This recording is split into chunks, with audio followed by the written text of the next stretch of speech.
Alright, so we've got guys behind the stage. We're going to bring them out, and you're going to ask them questions that you've already got planned out. Correct. So you've already written these, they've not met you, you've not met them. You're going to be facing the audience so that she can't see the hot, studly, smoking man meats that we're bringing out behind us. Is that what we're going for, hot, smoking man meats? Always. Okay, so let's start with the first question. Okay, my first question is, describe your idea of a perfect date. Well, it'd have to be somewhere that we can actually go swimming. I enjoy the water, I like the beach, I like to hang out outside, so anywhere involving around water, probably a picnic outside, and definitely home for dark. Are you scared of the dark? A little bit. Or you want to be home early so that you have the evening to do other things? Actually, I'm a little bit afraid of the dark. Okay. Just want to clarify. Lisa, one of your checkpoints was security, so just keep that in mind. Bachelor number one. So I have this philosophy on first dates, right? You hear all these guys go out on these first dates and they try to find the fanciest restaurant they can. It's really stuffy. And you can't actually have conversation because you feel so stuffy and you don't know what you're doing. I tend to go the opposite way. What I mean by that is I think the first date should be as much fun as possible. Mainly because fun and laughter are pretty much the penultimate important things in my life. I'm just glad that I thought with the train of thought with the restaurants you were going to say McDonald's as opposed to stuffy restaurants. No, see, I mean, I'm glad that went that way. No, I want to have fun, but I want to be classy. So while McDonald's has the playroom, I'd much prefer to take you to Chick-fil-A.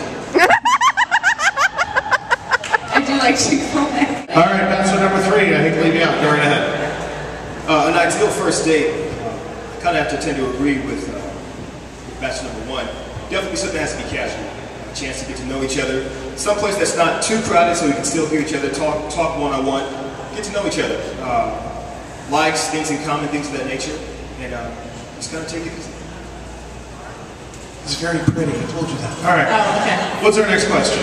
If you were stranded on an island, what three things would you want to have? On an island. Definitely something to play music with. Like a harp? What? Like an iPod. Like an iPod. Yeah, some speakers, something to that effect. Okay. Gotta have some music, helps the time pass. Not a harp. No. Got it. Food, of course, gotta eat, gotta maintain.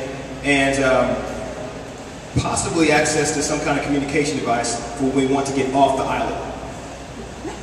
So you're the professor off of Gilligan's Island. Something like that. Got it, okay. Communication device. Bachelor number two. I go a different route. I would want a knife so I can hunt for the food. A way to make fire, probably Flintstones, and some pretty good company, possibly you. Aww. See, that's bachelor number three. Take notes. That's how you play the game. That's what it was. I should point out that bachelor number two is excruciatingly manly and big, and could hunt. You make me sound fat. Those are guns, man. That's not. I'm fat. Go ahead. Bachelor number one. What would you need on an island? Let's see. I would definitely have to side with bachelor number three. Some sort of music playing device with, however, a battery that can't run out. Perhaps one that is fueled by the sun that I'll be avoiding. Not a harp. No, not a harp. Got it. Yeah. Secondly, Ukulele? A volleyball that I would draw a face on. I'm named Wilson. You totally went there. I did. Okay, cool. All right. And then lastly, a time machine to go back to the moment right before I get on whatever plane got me stranded, and to punch me in the face so I didn't get on it. Nice. Okay. Yeah, there you go.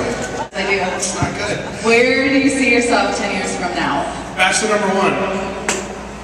Where do you see yourself 10? I'm very curious about the answer for this one. So where are you at in 10 years? Still working at the Dallas Bridal Show. No. Are we talking about 10 years to the day? Yes. To the day? Really? Yeah, August 1st. No, it's more of a big picture question. Big picture.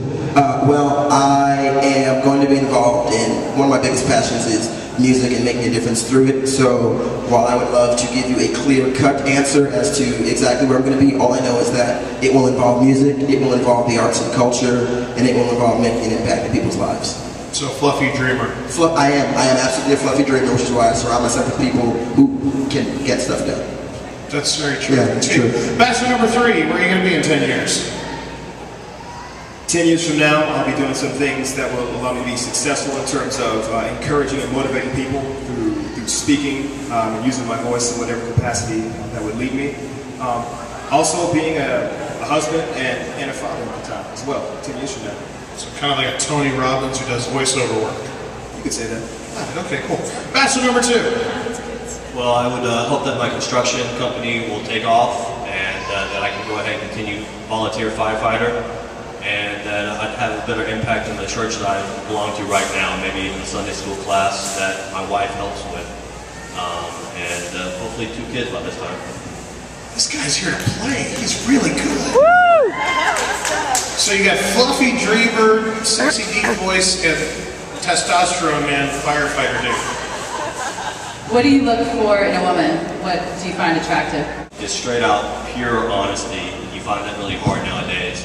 Someone that's self-confident with themselves and that they don't need me to reassure that they're beautiful and that they're nice and that they're sweet. They already know that about themselves, and I'm just there to help them along the way. And bachelor number 3. What are you looking for? Smoking hot bride is in a pink chair. What are you looking for? I'd say a good sense of humor.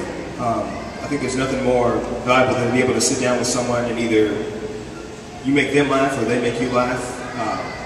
Laughter can get you through a lot of difficult times and good times in life. So I'd say a sense of humor is important.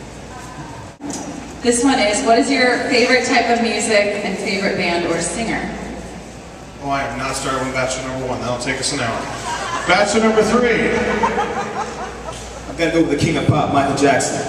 He's got a nice range of all kinds of music within the pop genre, and the greatest of all time. Okay. Bachelor number 2.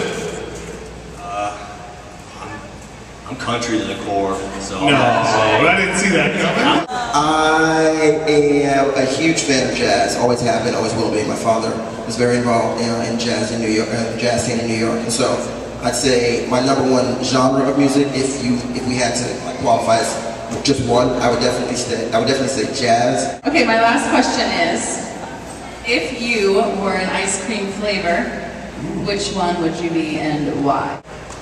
I'm going to be a modified Neapolitan. It's going to be modified Neapolitan. What is that? I'm about to tell you. It's vanilla, and the reason is because everyone needs a clean slate, a good base to start with. Strawberry, because everyone needs a little color in their life. And then cookies and cream, because I'm a black man in a white man's world. No, I'm just kidding.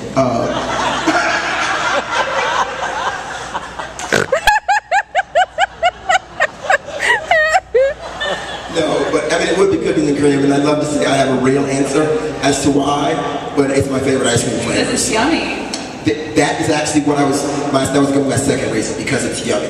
I was going to say cookies and cream. I don't know if I can now. Go ahead, own it. Take it, run with it. Sure. I love my cookies and cream because you get a mixture of everything up in there. Every now and then you take a bite, it's like a little bit extra cookies, sometimes a little bit more cream, ice cream. Everything's different. Everything's a little bit crazy. And then some of the chunks are really big and awesome. Cookies too. I crush up my own cookies and add it in there so I get bigger. Make your own extra. Wow, that's good. That's right. That's like double stuff to a whole new level. All right, bachelor number 3. I'm about to go with mint chocolate chip. Because it's cool to the taste, but at the very core of it, it's really, really sweet. Oh. Your call. Audience is kind of leaning towards 2.